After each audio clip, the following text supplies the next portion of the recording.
আসসালামু আলাইকুম। অনেক দিন পর আবারও একটা নতুন ব্লগ নিয়ে হাজির হইলাম। গিয়েছিলাম বগুড়াতে বাবার বাসায়। তো মেন দরজা মানে আমাদের বাসার দরজা থেকে ছাদের উপর যাচ্ছি, সেই ভিউটা আপনার সাথে শেয়ার করছি।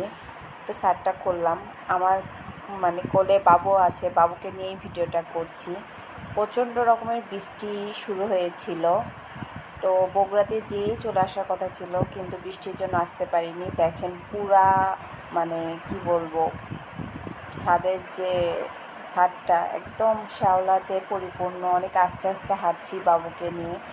আর মাশাল্লাহ, আলহামদুলিল্লাহ, শুকর আলহামদুলিল্লাহ, এত ফলমূল এসেছে গাছে।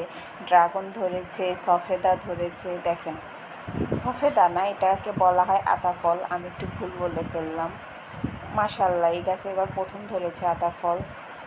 তো আসলে আল্লাহর নিয়ামত অনেক সুন্দর, যেটা আমরা মানে কি বলবো, একদম অভাবনীয়। আমার বাচ্চাও সাইডে ভয়েস ওভার দিচ্ছে।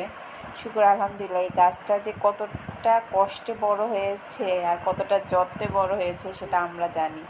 তো শেষ মুহূর্তে ফলটা এসেছে, তো ভালো লাগছে। তো সন্ধ্যার দিকে এই রুটিটা খাচ্ছিলাম, নতুন অল টাইমের রুটি। আপনারা কে কে ট্রাই করেছেন বলবেন। জিনিসটা অনেক মজার, আমার কাছে ভালো লেগেছে।